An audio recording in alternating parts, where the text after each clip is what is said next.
Good afternoon and welcome to the Daily News Analysis by Civil Service Institute, Pala. Let's look at the top stories of the day. FASTag Annual Pass. How highway travel for ₹3,000 will work. Newborn in Kerala being treated for spinal muscular atrophy before symptoms set in. What the World Health Assembly's landmark resolution on skin diseases means for global health and equity. The missing mining drive.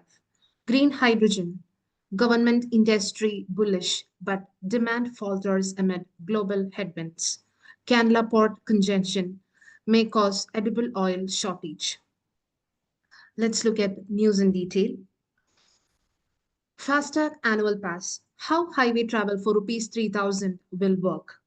Road Transport and Highways Minister Nitin Gadkari on Wednesday announced a ₹3,000 FASTag-based annual pass for hassle-free highway travel in non-commercial private vehicles such as cars, jeeps, and vans.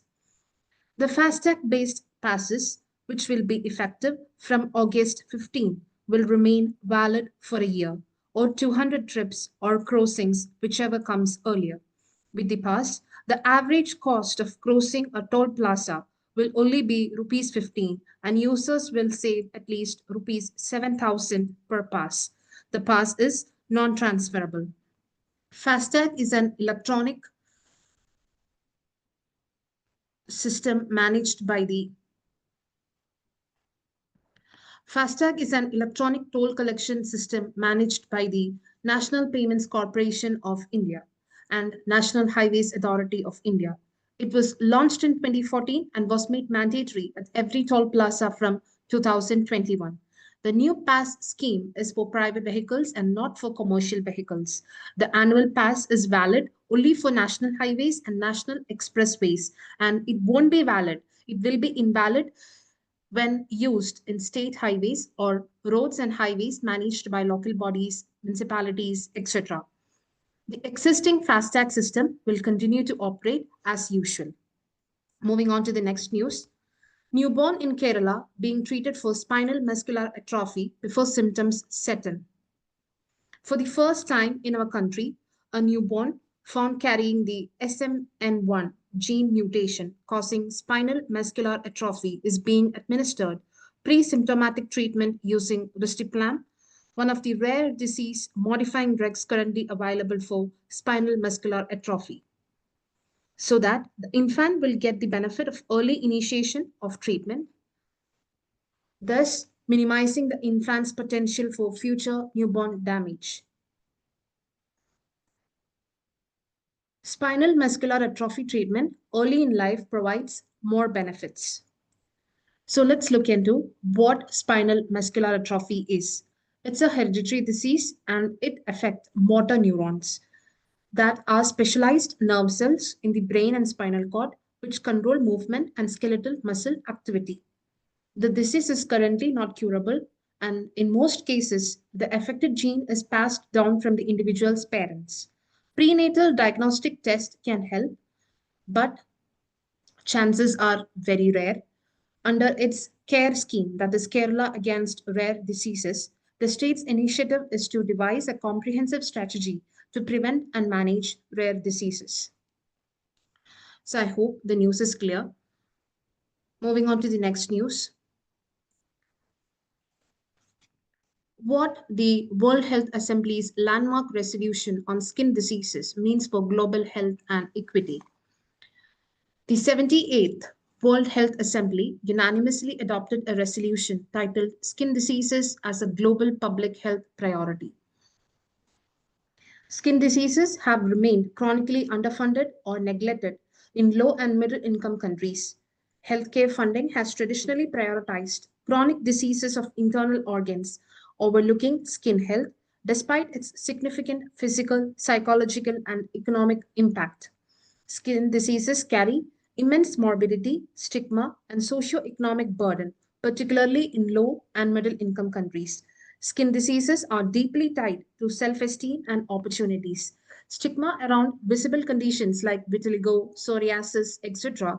leads to exclusion, not only from medical care, but also from employment and society itself.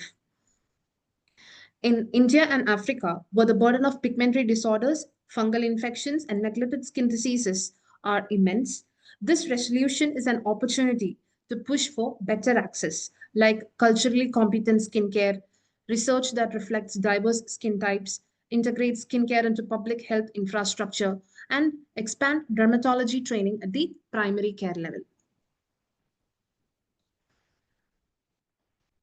The missing mining drive. So when it comes to critical minerals, India cannot rely on China. It needs to fast track its own exploration. It is near impossible to secure mineral supply chains from overseas. Even the US is struggling. So as a country that is geographically rich and blessed, India must explore within. So when it comes to critical minerals, India can't rely on China. It needs to fast track its own exploration. Coal powered the first industrial revolution. So coal was the thing that powered first industrial revolution in late 19th and early 20th centuries, and oil and its derivatives fueled the second industrial revolution in the second half of 20th century. And 21st century is going to be the critical minerals age. Minerals have also taken center stage in the global trade war. The reason why Donald Trump wants to annex Canada and Greenland is to have control over their vast mineral wealth. The only reason he is remotely interested in solving the Russia-Ukraine conflict is the potential for America to access Ukraine's rich mineral resources. So why this race for critical minerals? Two important points. First one, a growing consciousness about climate change. And the second, technological advancement towards a fourth industrial revolution powered by data. So China is using its disproportionate control over rare earth materials to threaten the US and the rest of the world with the far-reaching consequences of restricted supply. The technologies that help mitigate climate change by enabling a substitution of fossil fuels like coal and oil are heavily mineral intensive. So for example, an electric vehicle uses 6 times the minerals a conventional vehicle does, largely because its battery is made of lithium, cobalt, and nickel. Renewable energy infrastructure for solar and wind power is also mineral intensive. For example, an offshore wind infrastructure project consumes 9 times the minerals that a conventional power plant would. The fourth industrial revolution, which involves artificial intelligence, robotics, and big data, is also mineral intensive. Any digital or digital connectivity infrastructure requires copper in large quantities. Copper is critical because of its electrical conductivity.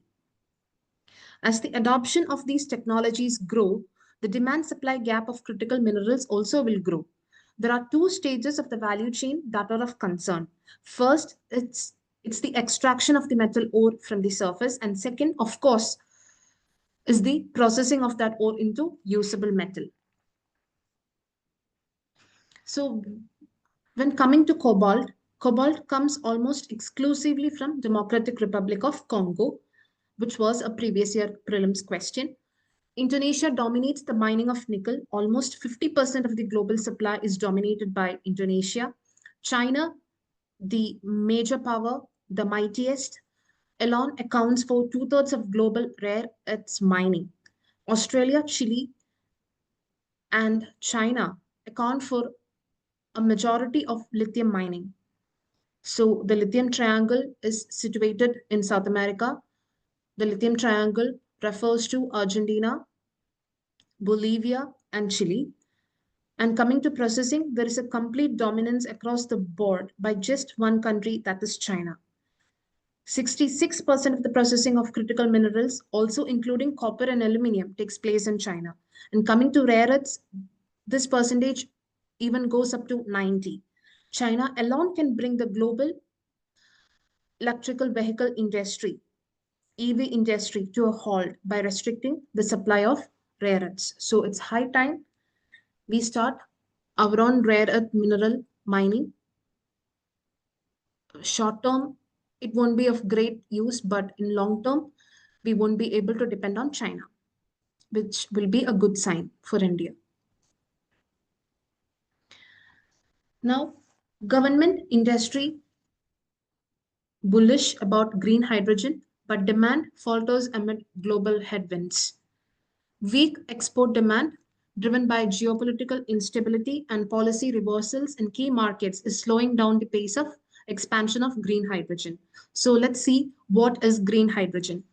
Green hydrogen is produced by splitting of water into oxygen and hydrogen atoms using an electrolyzer powered by renewable energy, which replace coal and natural gas in energy-intensive sectors like steel, cement, refineries, etc.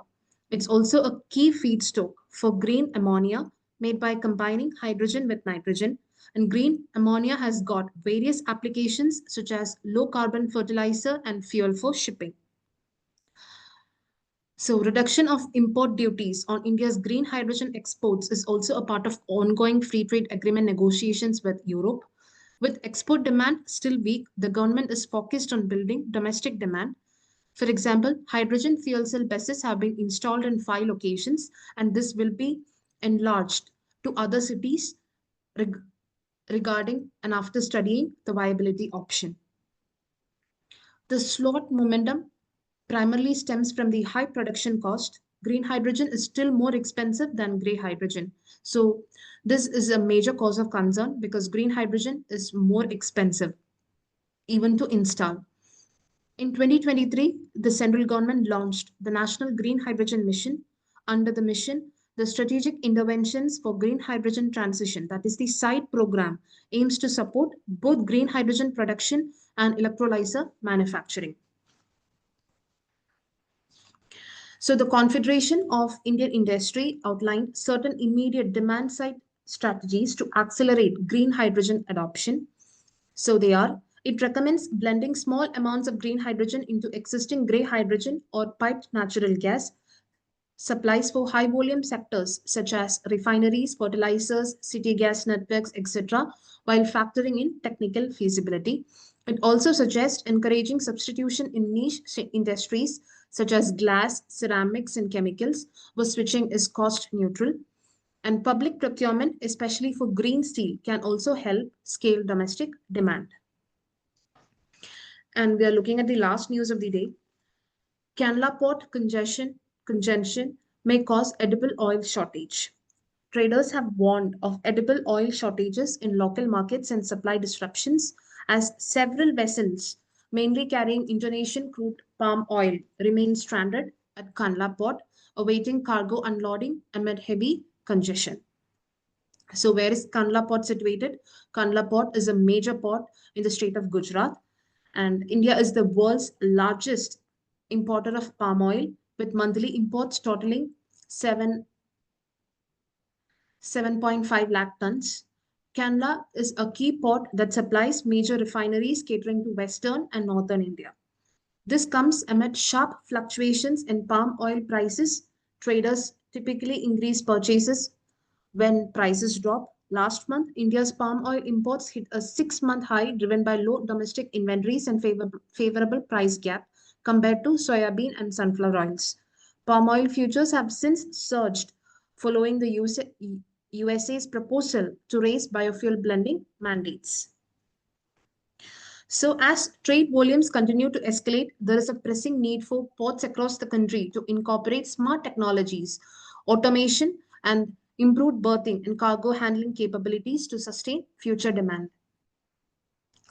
Principal solutions include improved vessel traffic control, enhanced interagency coordination, investment in technological aids such as predictive analytics to enable more effective port flow management, upgrading berths, modernizing the container terminal, developing warehousing space are equally important to avoid bottlenecks and achieve faster turnaround times.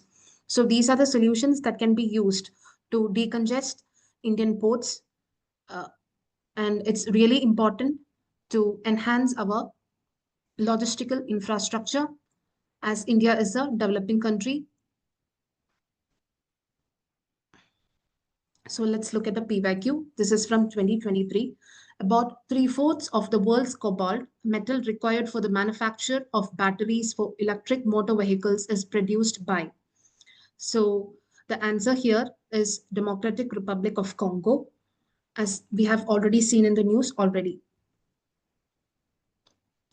So last, we also have a practice question. This refers to the lithium triangle. So where is lithium triangle situated? Here the answer is A, Argentina, Bolivia, and Chile. So please do locate these places in your map. Will be helpful for your prelims. I hope this session was fruitful and helpful to you. Thank you. Have a nice day.